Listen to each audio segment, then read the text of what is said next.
fluorescent lights hummed softly in the empty hallway of Lincoln Middle School as the morning sun cast long shadows through the tall windows. In less than an hour, the building would explode with the chaos of middle schoolers rushing to their lockers, laughing, shouting, living their lives with the reckless abandon that only 12-year-olds possess. But for now, the silence was almost sacred, broken only by the sound of Ms. Jennifer Harper's footsteps echoing against the polished floor as she made her way to her classroom. She had been teaching 7th grade English for 8 years now, and she liked to arrive early. It gave her time to prepare, to center herself, to remember why she had chosen this profession in the first place. Teaching wasn't just about grammar rules and book reports. It was about seeing the students that others overlooked, about noticing the quiet signals that something wasn't right, about being present in ways that actually mattered. Ms. Harper had no idea that this particular morning, this seemingly ordinary first day of the fall semester, would test every instinct she had ever developed as an educator.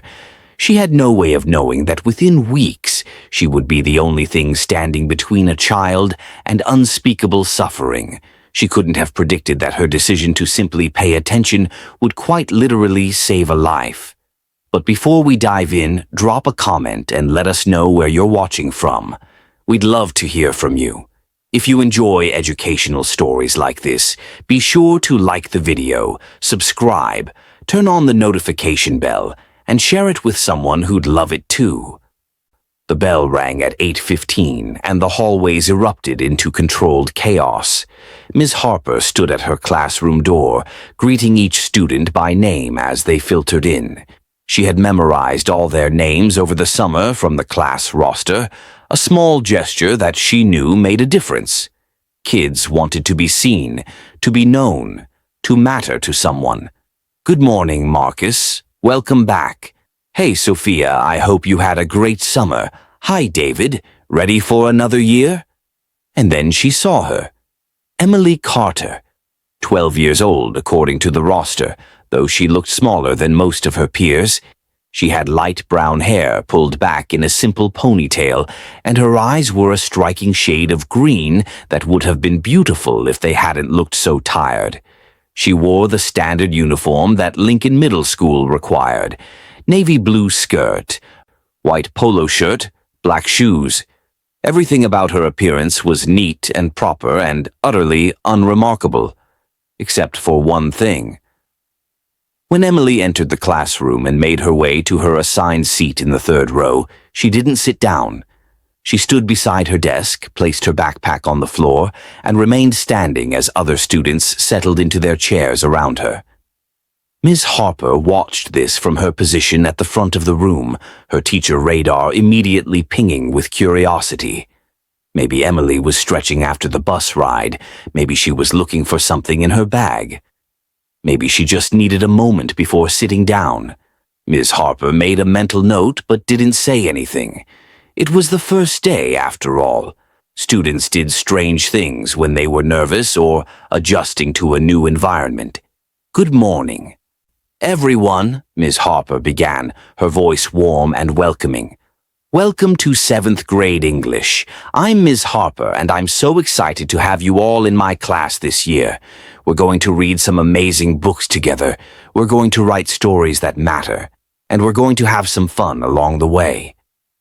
She launched into her first day of school speech, explaining the rules and expectations, talking about the curriculum, trying to ease the nervous energy that always filled a classroom on day 1.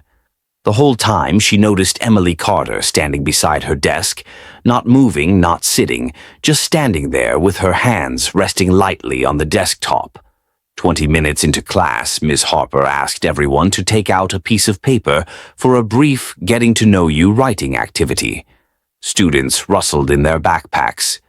Chairs scraped against the floor as kids adjusted their positions, and Emily remained standing.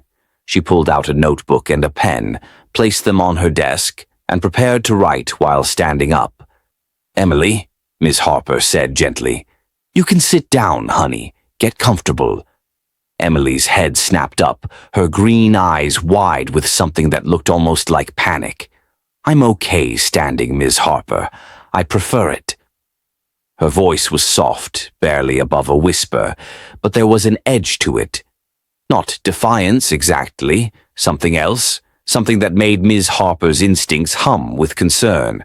All right, Ms. Harper said, deciding not to push it on the first day. Whatever works for you. The class continued and Emily participated when called upon. She answered questions correctly. Her handwriting was neat when Ms. Harper walked by her desk, and she seemed to be following along just fine, except she never sat down. Not once. For the entire 50-minute period, Emily Carter stood beside her desk like a soldier at attention, and when the bell rang and students poured out into the hallway, she gathered her things and walked away, with a slight stiffness in her movements that Miss Harper couldn't quite place. By lunchtime, Miss Harper had already heard about Emily from other teachers. "Did you see that girl in your third period who refuses to sit down?" Mr. Patterson, the math teacher, asked in the faculty lounge. "She did the same thing in my class, stood there the whole time like she was too good for chairs. I had her second period," added Mrs. Chen, who taught social studies. "I told her 3 times to sit down, and she just smiled and said she was fine. It's disrespectful. These kids think they can do whatever they want." Ms. Harper frowned as she stirred sugar into her coffee. Did she seem disrespectful, or did she seem uncomfortable? Mrs. Chen shrugged. "I don't know. I just know she needs to follow the same rules as everyone else." But Ms. Harper wasn't so sure. She had seen the look in Emily's eyes when she had been asked to sit down. That wasn't the look of a defiant student trying to make a statement. That was the look of someone who was afraid. The pattern continued for the next 3 days. Every single class, Emily Carter stood beside her desk. She never complained, never drew attention to herself, never caused any disruption whatsoever. She was polite, quiet, and utterly determined not to sit down. By Thursday, other students were starting to notice. "Why does Emily get to stand up all day?" a boy named Tyler asked during Ms. Harper's class. "If she doesn't have to sit, why do we?" "Emily has her reasons," Ms. Harper replied calmly, though she didn't actually know what those reasons were. "Everyone in this class will be treated as individuals with individual needs. Let's focus on our own work and not worry about what others are doing." But it was becoming harder to ignore. During a particularly long writing assignment on Friday afternoon, Ms. Harper watched as Emily shifted her weight from foot to foot, her face pale and drawn. The girl was clearly exhausted. Standing all day, every day, for nearly a week had to be taking a toll on her body. But still, she didn't sit. When the final bell rang and students rushed out to start their weekend, Ms. Harper called out, "Emily, can you stay back for just a moment?" The girl froze in the doorway, her knuckles white as she gripped the strap of her backpack. Slowly, she turned around and made her way back to Ms. Harper's desk. She stood there, waiting, her eyes fixed on the floor. "Emily, I wanted to check in with you," Ms. Harper said gently, leaning against her desk and keeping her voice soft and non-threatening. "I've noticed you've been standing during class all week. Is everything okay? Are you feeling all right?" "I'm fine," Emily said automatically, the words coming out too quickly. "I just like standing. It helps me focus." "Honey, I'm not trying to get you in trouble," Ms. Harper continued. "I'm just concerned. Standing all day must be tiring. Are you sure there's nothing you want to talk about? Nothing bothering you?" For a moment, just a brief flicker of a moment, something cracked in Emily's carefully constructed facade. Her eyes welled up with tears, and her lower lip trembled. Miss Harper saw it, that split second of vulnerability, and she leaned forward, ready to offer comfort, ready to listen, ready to help. But then Emily blinked rapidly. The walls went back up, and she shook her head. "I'm fine, Miss Harper. Really. Can I go now? I don't want to miss my bus." Miss Harper wanted to press further, wanted to insist that Emily tell her what was wrong, but she also knew that pushing too hard could backfire. Trust had to be built slowly, especially with kids who were clearly guarding secrets. "Of course," she said finally. "But Emily, I want you to know that my door is always open. If you ever need to talk about anything at all, you can come to me. Okay?" Emily nodded, her expression unreadable, and then she turned and walked out of the classroom with that same slight stiffness that Ms. Harper had noticed on the first day. That weekend, Ms. Harper couldn't stop thinking about Emily Carter. Monday morning arrived with gray skies and the promise of rain, and Miss Harper found herself watching the classroom door more anxiously than usual, waiting for Emily to arrive.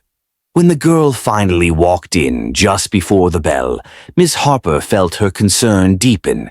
Emily looked exhausted, with dark circles under her eyes that makeup couldn't hide, even if middle schoolers were allowed to wear it. Her movements were slower, more careful, and when she took her place beside her desk and remained standing, Miss Harper noticed something new. Emily was gripping the edge of her desk so tightly that her knuckles had gone white. Throughout the class, Ms. Harper tried to focus on her lesson about narrative voice and point of view, but her attention kept drifting back to Emily. The girl was swaying slightly, almost imperceptibly, and every few minutes she would close her eyes briefly, as if fighting off a wave of dizziness or pain. When Ms. Harper asked the class to break into small groups for a discussion activity, Emily remained standing at her desk, awkwardly leaning over to participate with the students around her, rather than pulling up a chair to join them properly. "Emily, are you sure you don't want to sit?" Ms. Harper asked quietly, crouching down beside Emily's desk so the other students wouldn't overhear. "Even just for a few minutes? You look tired." "Sweetheart." "I can't," Emily whispered, and then seemed to realize what she had said. "I mean, I don't want to. I'm okay standing." Really? But she wasn't okay. Ms. Harper could see that clearly now. Something was very, very wrong, and it was getting worse. The question was what to do about it. Emily was clearly not ready to confide in her, and without more concrete evidence of what was happening, Miss Harper wasn't sure what action to take. She couldn't just call home and say, "Your daughter won't sit down at school." That would sound ridiculous. But every instinct she had, every bit of training she had received about recognizing signs of abuse or neglect, was screaming at her that this situation was serious. During lunch, Ms. Harper decided to observe Emily more carefully. She walked through the cafeteria, ostensibly checking on various students, but really watching to see what Emily would do during this less structured time. She found the girl standing at the very edge of the cafeteria, near the windows, holding a lunch tray but not eating much of anything. Emily was completely alone, which struck Miss Harper as odd. 12-year-olds were usually desperate to sit with friends, to be part of a group, to belong somewhere. But Emily stood by herself, occasionally taking tiny bites of food, shifting her weight constantly, and staring out the window at nothing in particular. When another girl accidentally bumped into her while rushing past, Emily's whole body went rigid, and a small, sharp gasp escaped her lips before she could stop it. The other girl didn't even notice, but Ms. Harper did. She noticed everything about that moment, the way Emily's face had gone paper white, the way her hand had flown instinctively to her lower back, the way her eyes had squeezed shut against what was obviously a flash of intense pain. That was it. That was the confirmation Ms. Harper needed. Emily wasn't standing all day because she wanted to, or because she was being difficult, or because she had some bizarre preference. Emily was standing because sitting caused her pain, significant pain. The question was why?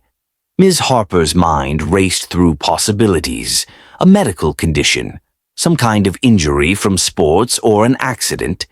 But wouldn't a parent have contacted the school about something like that? Wouldn't there be a note explaining the situation? And more importantly, Why would Emily lie about it? Why would she pretend everything was fine instead of simply explaining that she was injured? Unless she couldn't explain. Unless the injury was something she had been told to keep secret. Unless the pain she was experiencing wasn't from an accident at all. The thought made Miss Harper's blood run cold. She had been trained in recognizing signs of abuse, and she knew that sometimes the signs were subtle. Children who were being hurt at home often went to great lengths to hide it. They lied. They covered up. They invented elaborate stories to explain away bruises or broken bones or strange behaviors. They did whatever they had to do to protect themselves and, sometimes, to protect the people who were hurting them.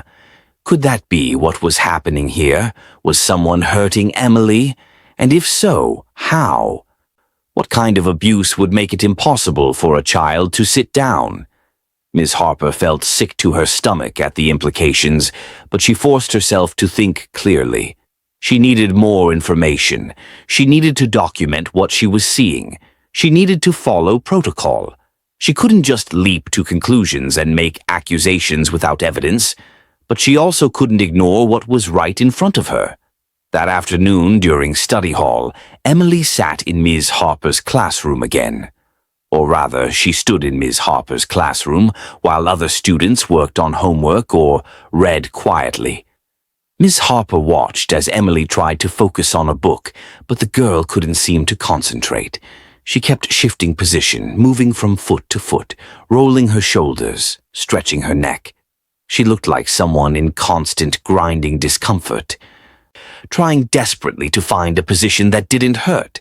When the bell rang and students began packing up, Emily moved to gather her things and then suddenly wobbled. Her knees buckled, and for a terrifying moment, Miss Harper thought the girl was going to collapse. Emily grabbed the desk to steady herself, breathing hard, and several students nearby stopped to stare. "Whoa, Emily, are you okay?" a boy named Marcus asked. "I'm fine," Emily said through gritted teeth, forcing herself to stand upright. "Just tripped over my own feet. I'm so clumsy." But she hadn't tripped. Miss Harper had been watching. Emily had simply been standing for so long in so much pain that her body had nearly given out. This couldn't continue. Something had to be done, and it had to be done soon. Before Emily seriously hurt herself, or before whatever was causing this situation escalated even further. After school, Ms. Harper went straight to the principal's office. Mrs. Davidson had been the principal at Lincoln Middle School for 15 years, and she took student welfare seriously. When Ms. Harper explained the situation, Mrs. Davidson listened carefully, her expression growing more concerned with each detail.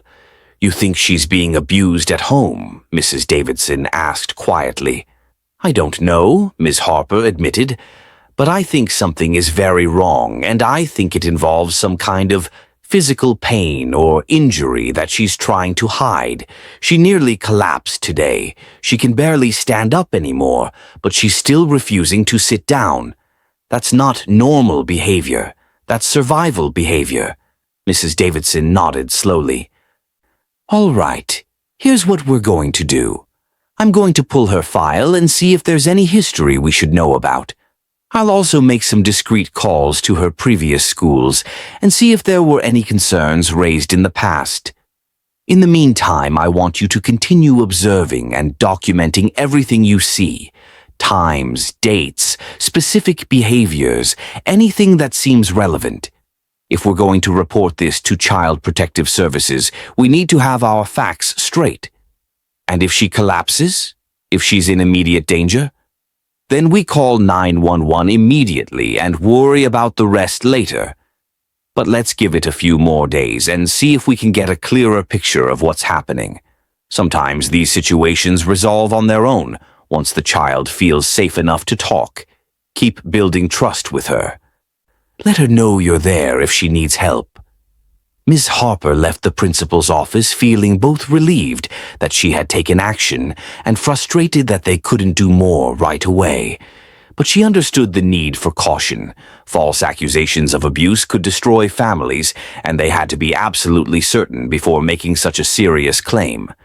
Still, watching Emily suffer day after day was almost unbearable.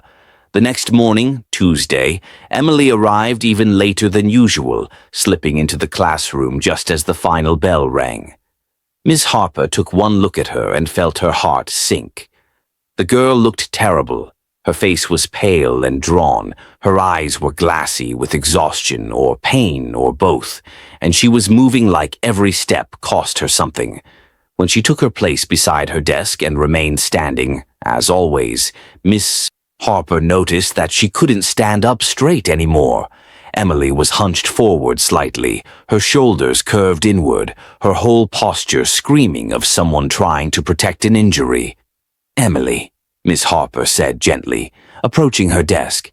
"Sweetheart, you don't look well. Would you like to go see the nurse?" "No," Emily said quickly, too quickly. "I'm fine, just tired. I didn't sleep well." "Are you sure? Because I'm fine, Miss Harper. Please, can we just start class?" There was a note of desperation in Emily's voice that made Miss Harper back off, though every instinct told her to push harder. She returned to the front of the classroom and began the day's lesson, but she couldn't focus.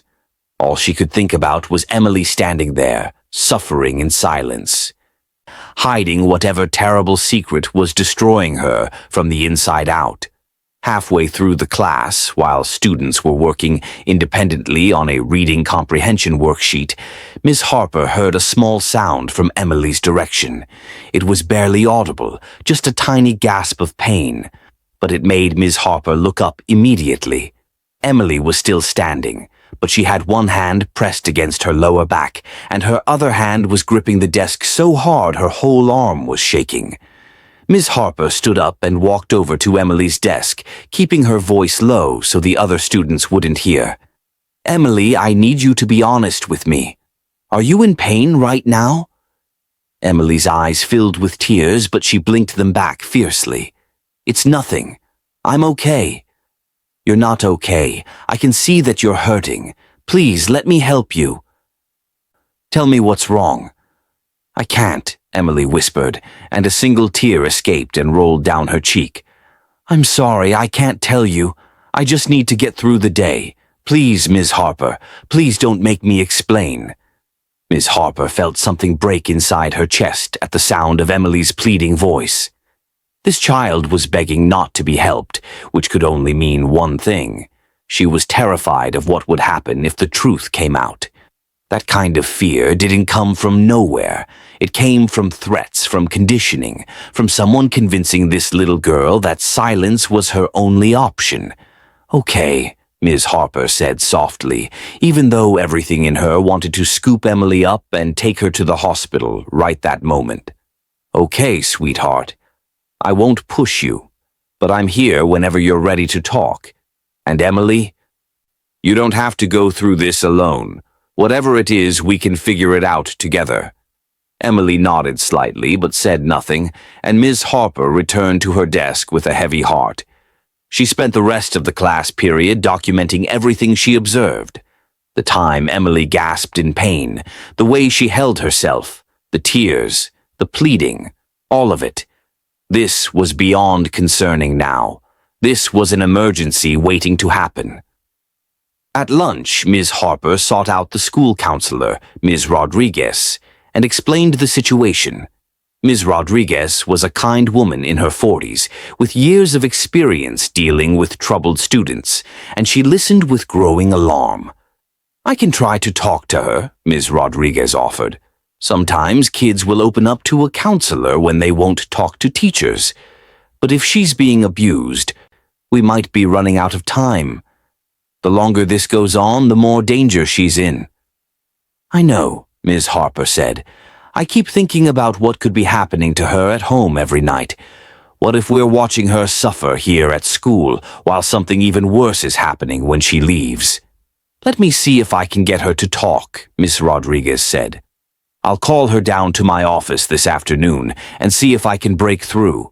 In the meantime, keep doing what you're doing. Kids trust you, Jennifer.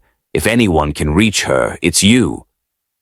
But Emily didn't go to Ms. Rodriguez's office that afternoon.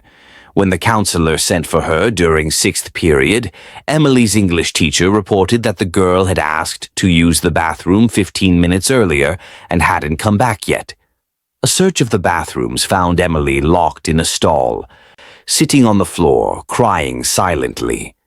Miss Harper was called to help, and when she arrived at the girl's bathroom, she found Miss Rodriguez kneeling outside the locked stall, speaking gently through the door.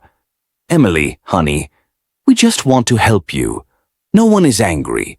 No one is going to hurt you, but we need you to come out so we can talk, okay?"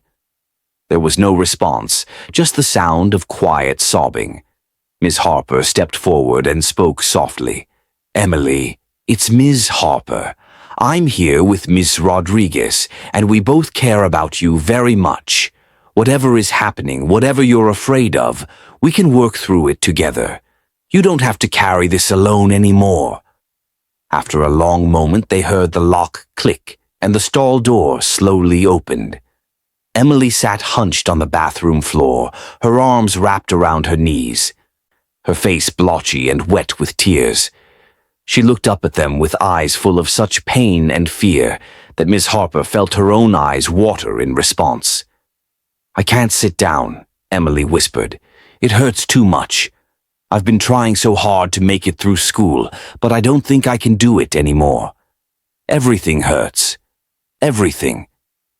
Miss Harper and Ms. Rodriguez exchanged a quick glance, and then Miss Harper knelt down beside Emily, careful not to touch her in case she was injured. "Emily, I need you to tell us where you're hurting. Can you do that? Can you show us?" Emily hesitated, then slowly, trembling, she turned slightly and lifted the back of her polo shirt just a few inches. What Miss Harper saw made her gasp audibly and clap a hand over her mouth to keep from crying out. Ms. Rodriguez made a choked sound beside her. Emily's lower back and upper thighs were covered in bruises, not the normal bruises a kid might get from playing sports or falling down. These were deep, angry purple and black bruises, some fresh and some clearly days old. There were red marks that looked like burns, and in several places the skin was broken and weeping, clearly infected. The entire area was swollen and inflamed, and Miss Harper could see that even the gentle fabric of Emily's uniform skirt against her skin must be causing constant, terrible pain. "Oh my God," Miss Harper breathed. "Emily, who did this to you?" Emily pulled her shirt down quickly and wrapped her arms around herself again, rocking slightly. "I can't tell you. I can't. They said if I tell anyone, it'll get worse. They said it's my fault for not learning. They said if I'm good, if I do what I'm told, it won't happen anymore. But I keep messing up. I keep sitting wrong at home, and then they make me sit on things until I learn my lesson." The words came tumbling out now, as if a dam had broken. Miss Harper felt rage and horror wash over her in equal measures. Someone was torturing this child, actually torturing her, using methods designed to cause maximum pain while leaving injuries that could be hidden under clothing. This wasn't ordinary abuse. This was calculated, systematic cruelty. "They make you sit on things?" Ms. Rodriguez asked gently, her professional training kicking in even as her voice shook with emotion. "What kind of things, Emily?" "Sharp things," Emily whispered. "Sometimes hot things. My stepmom says I need to learn to sit properly, to sit still, to not fidget. She says I'm disrespectful and spoiled and I need to be taught. So she makes me sit on these things for hours sometimes, and I'm not allowed to move or cry or anything. And then, in the morning, she tells me I better not cause any problems at school. I better not tell anyone, or it'll be even worse when I get home." Ms. Harper was already pulling out her phone. "Emily, listen to me very carefully. What your stepmom is doing is wrong. It's very, very wrong, and it's not your fault. Do you understand me? Nothing you did caused this. Nothing you could do would ever deserve this. and we're going to make sure it never happens again." But she said, "I don't care what she said. She lied to you. This is child abuse, and we're going to get you help right now." Ms. Harper's hands were shaking as she dialed 911. When the operator answered, she took a deep breath and said, "I'm calling from Lincoln Middle School. We have a 12-year-old student here who has been severely abused at home. She needs immediate medical attention. The injuries are serious and some appear to be infected. We need paramedics right away." As she gave the details to the operator, Miss Rodriguez sat with Emily on the bathroom floor, holding the girl's hand and speaking softly to her, assuring her that she was safe now, that no one was going to hurt her anymore, that brave people were coming to help her. Within 8 minutes, paramedics arrived at the school. Miss Harper and Miss Rodriguez had moved Emily to the nurse's office, where she sat very carefully on the edge of the examination table, still crying but no longer alone, no longer carrying the terrible weight of her secret by herself. The paramedics were gentle and professional. They asked Emily to describe her pain, and when they examined her injuries, Miss Harper saw the senior paramedic's jaw clench with barely controlled anger. He turned to his partner and said quietly but firmly, "We need to transport immediately. These injuries are severe, and there's definitely infection. She needs IV antibiotics and proper wound care, and we need to photograph everything for evidence." "Evidence?" Emily asked, her voice small and scared. "For the police, honey," the paramedic said kindly. "What happened to you is a crime, and the people who did this need to be held accountable. You didn't do anything wrong, okay? You're the victim here, and we're all on your side." As the paramedics prepared to move Emily onto a gurney for transport, Ms. Harper grabbed her hand. "I'm coming with you to the hospital. You're not going to be alone, Emily. I promise." "Miss Harper," the girl whispered, "thank you for not ignoring me. Thank you for seeing." Those words would haunt Miss Harper for the rest of her life. Thank you for seeing. How many children were walking through school hallways every day, suffering in silence, hoping someone would see them? How many were invisible because adults were too busy or too overwhelmed to notice the small signs that something was desperately wrong? At the hospital, Emily was immediately taken to an examination room. A doctor, several nurses, and a representative from Child Protective Services all descended with efficient purpose. Ms. Harper stayed close, and whenever Emily looked scared, the teacher would catch her eye and nod reassuringly, reminding her that she wasn't alone. The doctor's examination revealed even more injuries than the paramedics had initially seen. In addition to the bruising, burns, and infected wounds on her lower back and thighs, Emily had bruises on her arms that looked like finger marks, several partially healed cuts, and signs of chronic stress and malnutrition. The doctor estimated that the most recent injuries were perhaps 2 or 3 days old, meaning Emily had been coming to school all week in this condition, standing through every class because sitting was impossible. "This child has been systematically tortured," the doctor said to the CPS representative in a low voice that Ms. Harper overheard. "The pattern of injuries suggests prolonged intentional infliction of pain. This wasn't a single incident of losing temper. This was planned and repeated." The CPS representative, a serious woman named Patricia Collins, asked Emily gentle but direct questions.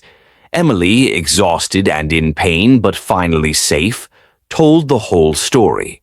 Her stepmother had married her father 2 years ago, and at first, everything had been fine. But then her father had started traveling for work, gone for weeks at a time, and her stepmother's true nature had emerged. It started with strict rules about behavior and posture.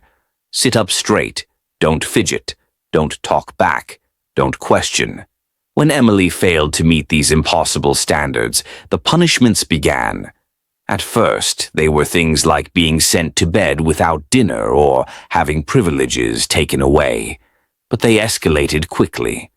6 months ago, the physical abuse had started. Emily's stepmother developed a twisted philosophy that children needed to be broken, like horses, before they could be properly trained. She forced Emily to sit on increasingly uncomfortable surfaces as punishment for minor infractions. A wooden stool with no cushion, a pile of books with sharp corners, plastic containers with ridged edges. And when those didn't teach the lesson effectively enough, she moved on to things that caused real damage. Textured metal grids, boards with screws just barely protruding. Once, in what Emily described as the worst night of her life, her stepmother had made her sit on a heating pad turned to its highest setting until her skin blistered. "Where was your father during all this?" Patricia asked gently. Emily's face crumpled. "He travels for his job. He's gone sometimes for 2 or 3 weeks at a time. And when he's home, she's nice. She acts like everything is fine. She tells him I'm a difficult child and she's working hard to teach me manners. She says I'm clumsy and always getting hurt playing. He believes her because he wants to believe her. He loves her. And you never told him the truth?" She said if I told anyone, she'd say I was lying to get attention. She said no one would believe me because I'm just a kid and she's an adult. She said if people found out, they'd take me away and put me in foster care where even worse things would happen. She said it was my fault for being bad, and if I just learned to behave, she'd stop. So I tried. I really tried. But I could never be good enough. Ms. Harper wiped tears from her own eyes as she listened to Emily's story. This beautiful, quiet, polite child had been living in a nightmare, and she had hidden it so well that no one had suspected until she literally couldn't sit down anymore. The thought of how close they had come to missing this, how easily Emily could have continued to suffer in silence, made Ms. Harper feel physically ill. "Emily," Patricia said firmly, "I want you to understand something very important. You are not going home.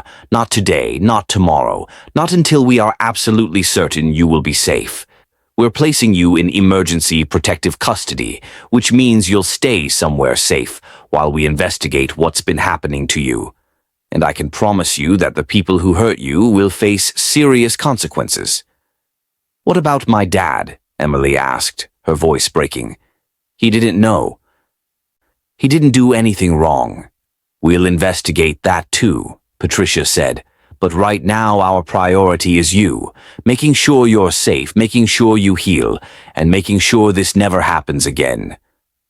Over the next few hours, while doctors treated Emily's injuries and started her on IV antibiotics for the infections, the wheels of justice began to turn. Patricia contacted the police, who immediately dispatched detectives to Emily's house. Ms. Harper stayed with Emily the entire time, holding her hand during painful procedures, distracting her with stories during long waits, and generally being the stable, caring adult presence that every child deserves, but that Emily had been denied for so long.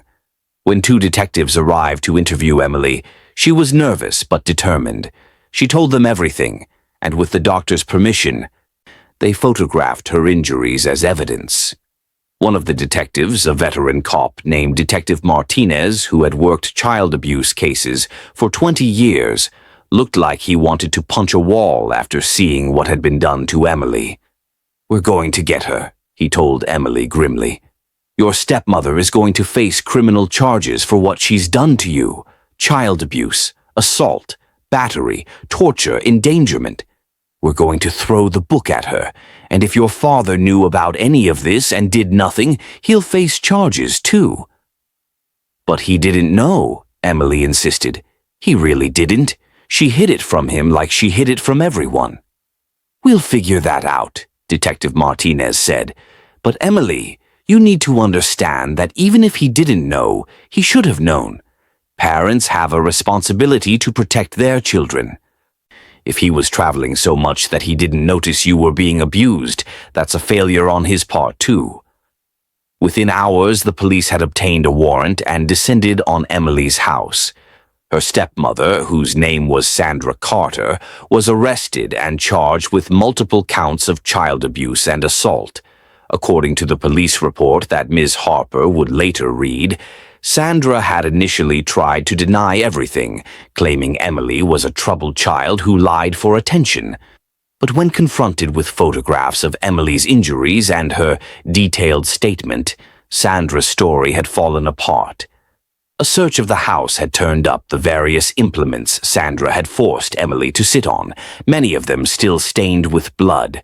The evidence was overwhelming and undeniable. Emily's father, Derek Carter, was located at a business conference in Chicago and was contacted by police. According to Detective Martinez, Derek had been genuinely shocked and horrified by the allegations.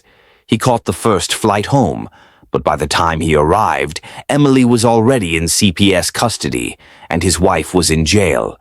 The investigation into Derek's role would take weeks, but initial interviews suggested that he truly hadn't known what was happening. He had been traveling extensively for work, sometimes gone for 20 days out of every month, and Sandra had been careful to time the worst abuse for when he was away and to allow enough healing time before his returns home. Emily spent 3 days in the hospital. During that time, Ms. Harper visited every day after school, bringing books and puzzles and just sitting with her, talking about anything except what had happened. Other teachers sent cards and stuffed animals. Even some of Emily's classmates, once they heard she was sick, made get-well drawings that the school carefully screened before passing along. On the second day, Emily's father was allowed a supervised visit. Ms. Harper was present, along with Patricia from CPS, when Derek Carter walked into his daughter's hospital room. He looked like he'd aged 10 years in 3 days. His eyes were red and swollen from crying, and when he saw Emily lying in the hospital bed, hooked up to IVs and monitors, he broke down completely. "I'm so sorry," he sobbed, falling to his knees beside her bed. "Emily, baby, I'm so sorry. I should have been there. I should have protected you. I should have seen what was happening." Emily started crying too, and Miss Harper had to look away, giving them a moment of privacy in their shared grief. The investigation would ultimately determine that Derek had been negligent, but not criminally culpable. He had been so focused on his career, so trusting of his wife, so desperate to believe that his second marriage was working out, that he had missed all the signs. Emily had hidden her injuries well, and Sandra had been a skilled manipulator. But ignorance didn't absolve him of responsibility, and he would have to live with the knowledge that his daughter had suffered terribly while he was away building his career.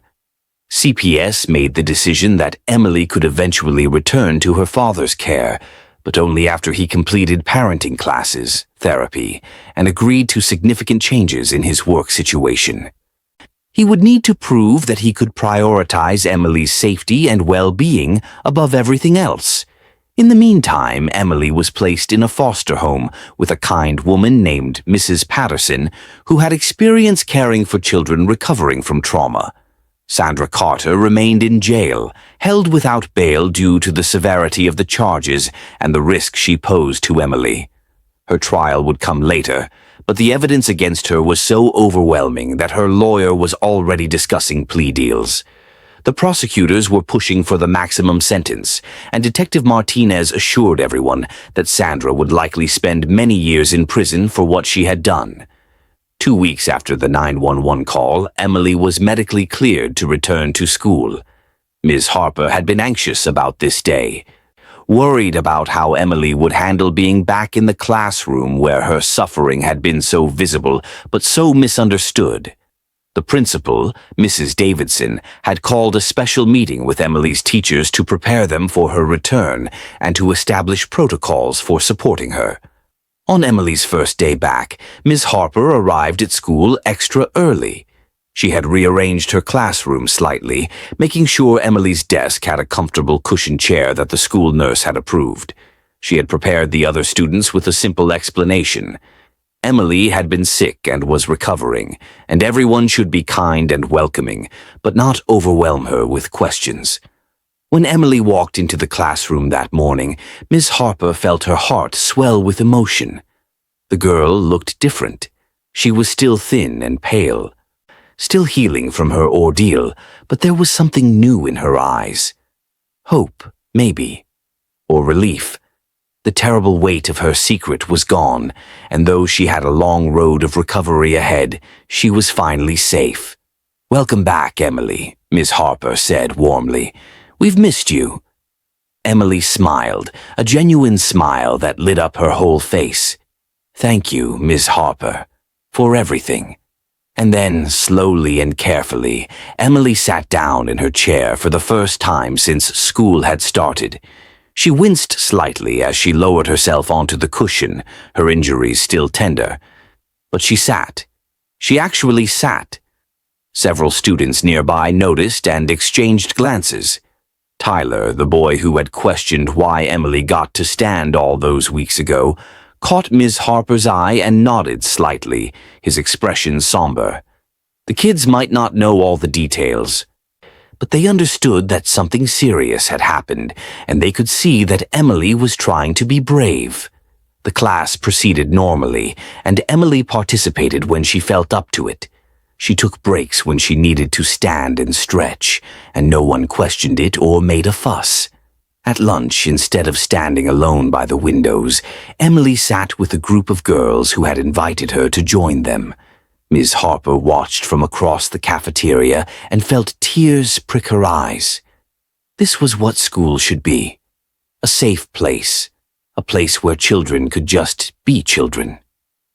Over the following weeks and months, Emily continued to heal, both physically and emotionally. She started seeing a therapist who specialized in childhood trauma, and slowly the terrified, silent girl began to transform into someone more confident and open. She would never forget what had happened to her, and the scars, both visible and invisible, would always be part of her story. But she was surviving. More than that, she was beginning to thrive.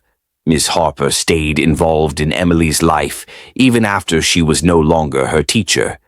She attended Emily's therapy sessions when the girl wanted support. She helped Emily and her father rebuild their relationship. She advocated for Emily within the school system, making sure she had accommodations and support as needed. And she used her experience with Emily to become a more vigilant, more aware educator. The incident had a ripple effect throughout Lincoln Middle School. Mrs. Davidson implemented mandatory training for all staff on recognizing signs of abuse and neglect. Teachers were reminded that sometimes the quietest students, the ones who seem to be causing no problems, are the ones who need help the most. The school brought in speakers from CPS and local child advocacy organizations to educate both staff and students about what abuse looks like and how to report it. Marcus, the boy who had asked if Emily was okay when she nearly collapsed, started a peer support group for students dealing with difficult situations at home. Several other kids came forward with their own stories of abuse or neglect, finding courage in Emily's example. The school social worker's caseload tripled, but she welcomed it, knowing that these were children who had been suffering in silence and were now finally getting help. 6 months after that terrible day in the bathroom when Emily had finally told the truth, Ms. Harper received a letter. It was from Emily, even though the girl saw her almost every day. The letter read, "Dear Ms. Harper, I wanted to write this down because sometimes it's easier to say things on paper than out loud. I've been thinking a lot about what happened and about how close I came to never telling anyone. I was so scared and so convinced that I deserved what was happening to me. I thought if I could just be better, be quieter, be more obedient, then the pain would stop. I didn't understand that nothing I did could make someone stop hurting me, because the problem wasn't me. The problem was her. You taught me that. You saved my life, Ms. Harper. Not just because you called 911, but because you saw me. Really saw me. When everyone else thought I was being difficult or strange, you looked deeper. You paid attention. You cared enough to wonder why I was acting the way I was, and when I finally broke down and told the truth, you believed me. You didn't question whether I was lying or exaggerating. You just acted to protect me. I don't know what would have happened if you hadn't been my teacher that year. Maybe I would have told someone else eventually, or maybe I would have kept suffering until something even worse happened. I try not to think about that. Instead, I think about how lucky I am that you were there. I'm doing better now. I still have nightmares sometimes, and there are days when I'm angry at everything that happened. My therapist says that's normal and healthy. She says I'm allowed to be angry because what happened to me was wrong. I'm learning to believe that. My dad and I are working on our relationship. It's hard because I'm still hurt that he didn't know, that he wasn't there. But my therapist says we can rebuild trust if we both work at it. He's changed jobs, so he doesn't travel anymore. He's trying. And Sandra is in prison where she belongs. Knowing she can't hurt me anymore helps me sleep at night. I wanted to say thank you, not just for calling 911, but for every small kindness before that, for learning my name on the first day, for not embarrassing me in front of the class when I wouldn't sit down, for the gentle way you asked if I was okay, for not giving up on me even when I couldn't tell you the truth. You made me feel like I mattered, like I was worth saving. I'll never forget that. Love, Emily.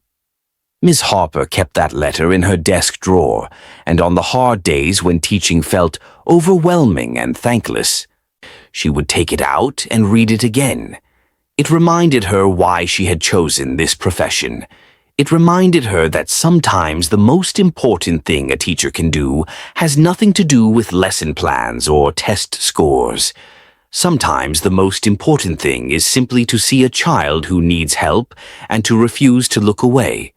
A year after Emily's rescue, Sandra Carter was sentenced to 15 years in prison for multiple counts of child abuse, assault, and endangering the welfare of a minor.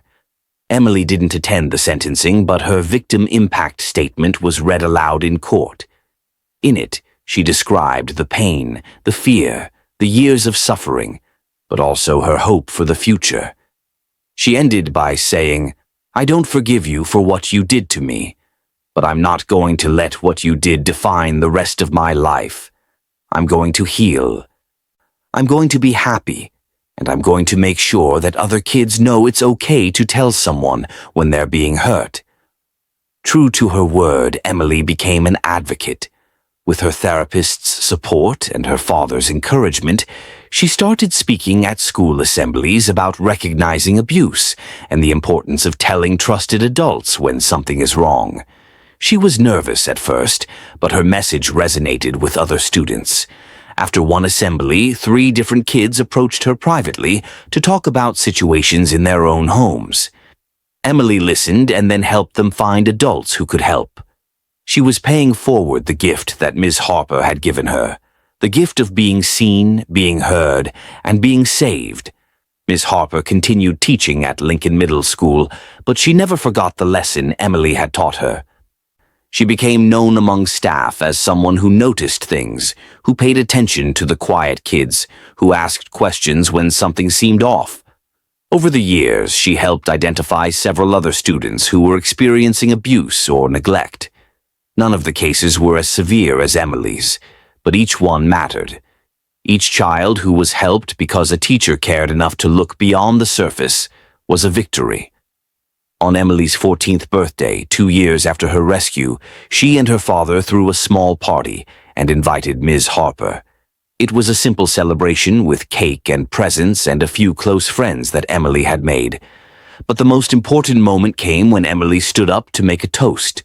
"I want to thank everyone for being here," she said, her voice steady and strong. 2 years ago, I didn't think I'd live to see this birthday.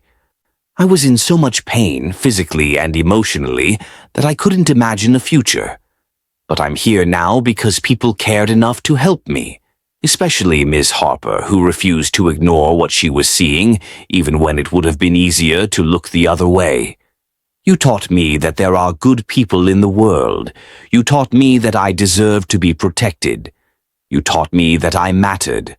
So thank you for seeing me, for saving me, and for continuing to be part of my life even though you don't have to be.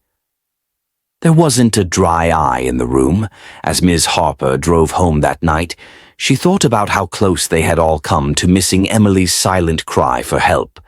If Emily had been just a little better at hiding her pain, if Ms. Harper had been slightly less observant, if any number of small factors had been different, Emily might still be suffering. Or worse. But they hadn't missed it. Someone had paid attention. Someone had cared. Someone had acted. And because of that, a child's life had been saved. The story of Emily Carter spread through the educational community in their district, not with names attached, but as a powerful reminder of why vigilance matters. At teacher training sessions, the case was discussed as an example of how abuse can hide in plain sight, and why educators must trust their instincts when something feels wrong. Ms. Harper was eventually recognized by the state with an award for excellence in child advocacy, though she felt uncomfortable with the attention.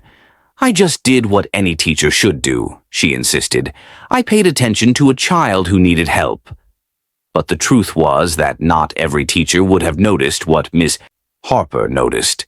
Not every teacher would have followed up, documented concerns, built trust, and ultimately taken the action that saved Emily's life. It took someone special, someone who understood that teaching was about more than academics. It was about seeing the whole child, understanding that behavior is communication, and being willing to ask hard questions when something doesn't add up.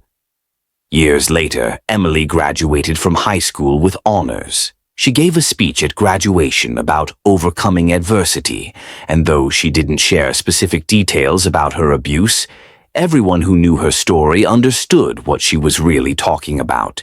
She went on to study social work in college, determined to dedicate her life to helping children in crisis. Her experience had given her a unique perspective and a powerful motivation to make sure that other kids didn't suffer the way she had. Ms. Harper attended Emily's high school graduation, sitting in the audience with tears streaming down her face as she watched the young woman Emily had become. Strong, confident, compassionate, healed, though not unmarked by her experiences. Emily had taken the worst thing that had ever happened to her and transformed it into purpose. She hadn't let her trauma define her. Instead, she had used it as fuel to help others. After the ceremony, Emily found Ms. Harper in the crowd and hugged her tightly. "I couldn't have done any of this without you," she whispered. "You gave me a future." The story of the student who stood all day in pain is a story about many things. It's about the terrible reality of child abuse and how it can hide behind closed doors and normal appearances. It's about the courage it takes for a child to finally tell the truth when they've been conditioned to stay silent. It's about the critical importance of mandatory reporters and the systems designed to protect vulnerable children. But most of all, it's about the power of one person who cared enough to pay attention. One teacher who looked beyond the surface behavior to see the child who was suffering. One human being who refused to look away, even when it would have been easier to assume everything was fine. Sometimes, saving a life is as simple as truly seeing someone and having the courage to act on what you see.